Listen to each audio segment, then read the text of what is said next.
Dua beranak maut manakala seorang lagi paras selepas kenderaan dinaiki jatuh gaung di kilometer 27 Jalan Gerik Kumpang, Sepadang Gerik, Baling semalam. Bangsa maut dikenali sebagai Muhammad Azhar Muhammad Ali, 38 tahun, yang merupakan seorang anggota tentera.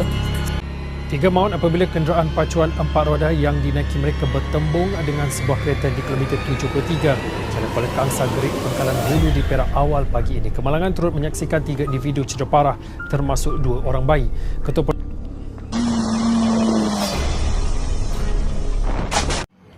Aksiden di Bukit Gerik. Sesat kita aksiden Bukit Gerik. Tak ada ramai hujan tak ada.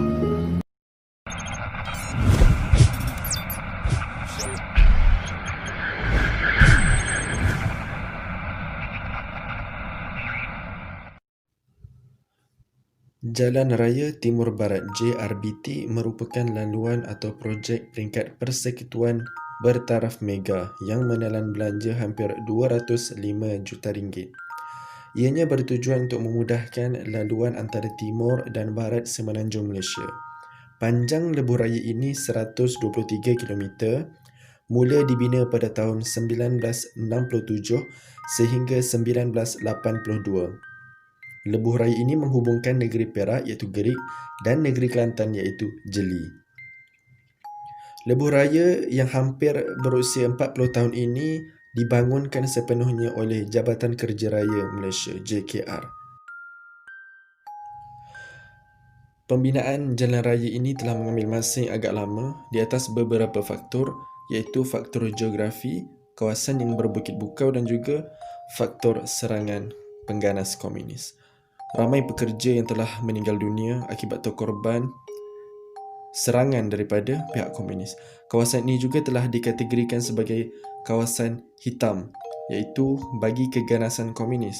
Risiko yang agak tinggi telah menyebabkan projek ini dikawal selia penuh oleh unit keselamatan negara. Terdapat banyak kejadian ataupun sejarah hitam yang telah berlaku di kawasan ini disebabkan oleh siri serangan komunis. Antaranya pada 23 Mei 1974, 63 jantolak telah dimusnahkan dan diletupkan oleh pihak komunis melalui serangan pada waktu malam. Maka pembinaan ini terpaksa ditangguhkan sepenuhnya. Dan pada 27 Ogos 1974 juga, seramai 3 orang pegawai JKR telah mati atau maut semasa perjalanan hendak ke Banding akibat serangan komunis. Dan sekitar 1968 hingga 1989, seramai 119 orang pahlawan ataupun prajurit telah gugur di tempat kejadian. Kawasan hutan tebal, kemalangan maut, kemalangan yang mengerikan, tapak peperangan, siri serangan komunis cukup untuk membuatkan Jalan Raya Timur Barat atau Gerik ini sebuah jalan yang penuh mistik dan menyeramkan. Baik, kita teruskan dengan kisah mistik. Jadi sekolah aku telah mengadakan satu lawatan, iaitu lawatan ke Penang. Jadi daripada Pasir Mas ke Penang, kita orang perlu menggunakan Jalan Gerik. Jadi situasi ini berlaku semasa perjalanan pulang bas dari Penang ke Kelantan. Jadi suasana bas dan rombongan sebelum tu okey, sehinggalah bila kami masuk ataupun tiba di kawasan Gerik, iaitu hutan Gerik. Jadi kami bergerak 3 buah bas, 2 bas lagi tu okey. Tapi yang bas yang kami naik, dia buat hal. 2 bas lagi tu okey, dia dah gerak laju. Tapi bas yang aku naik, kejap-kejap dia berhenti. Sekejap dia berhenti. Kalau berhenti dekat kawasan perumahan, kedai, masjid, okey. Tapi yang jadi masalah, setiap kali aku berhenti, setiap kali kami berhenti, ia mesti di hutan. Jadi hari pun dah maghrib, nak masuk waktu malam. Jadi kita orang yang lelaki dekat belakang bas, tempat duduk belakang, memang pelik sebab keadaan sangat panas. Aircon tak jadi, aircon tak sejuk, aircon tak berfungsi. Jadi kita orang dah keluh kesah lah panas, sebab bahagian depan bas sejuk. Jadi aku dah start boring dengan panas sebab aircon tak jadi, dengan berhenti lagi. Jap-jap berhenti. Jadi nak dipendekkan cerita, bila 14 kali bas tu berhenti. Driver bas cakap bas tu dah tak boleh buat apa dah. Kita terpaksa untuk tunggu enjin bas ni sejuk. Sebab dia cakap mungkinlah bas ni terlampau berat sebab enjin tu jadi panas. Jadi alasan tu okey.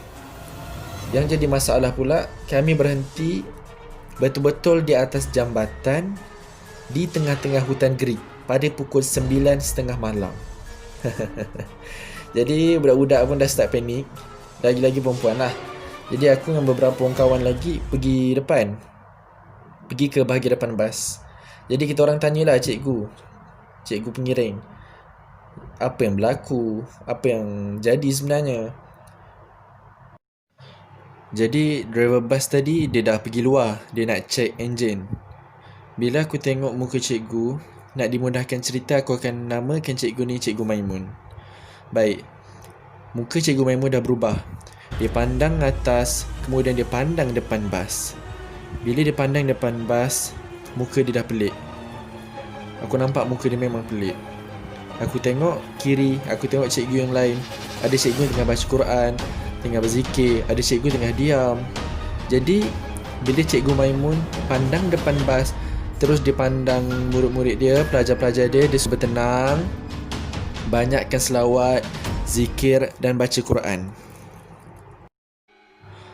Rupa-rupanya Cikgu Maimun nampak satu lembaga hitam yang sedang menumpang duduk betul-betul di atas bas bahagian belakang kami. Kemudian pergi terbang terus ke hadapan bas kami sambil memerhatikan kami. Satu entiti hitam yang tak tahu apa benda pun dia. Satu entiti hitam, lembaga hitam yang sedang memerhatikan kami betul-betul berada di bahagian hadapan bas.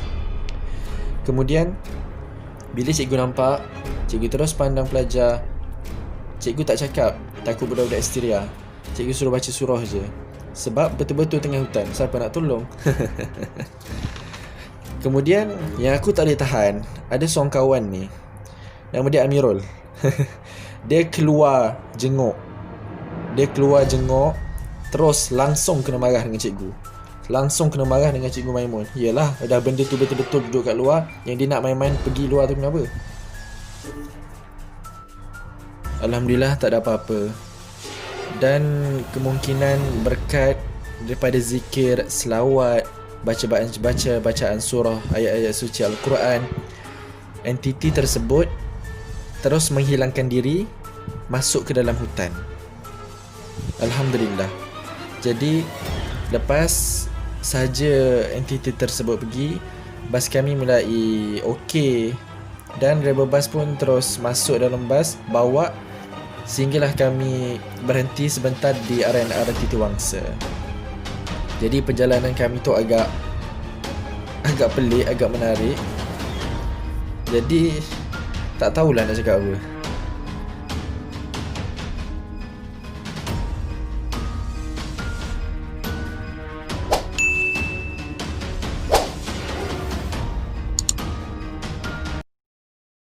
Baiklah, moga-moga anda dapat menerima jalan penceritaan ni, dan dengan sedikit maklumat, ilmu yang telah diberikan, moga-moga anda bersedia sentiasa. Dan jikalau ada apa-apa carangan atau cerita yang ingin dikongsikan, anda boleh buat melalui ruangan komen. Anda boleh cerita melalui ruangan komen. Dan moga-moga anda dapat menerima dengan baik apa yang saya ingin sampaikan. Assalamualaikum dan salam mistik.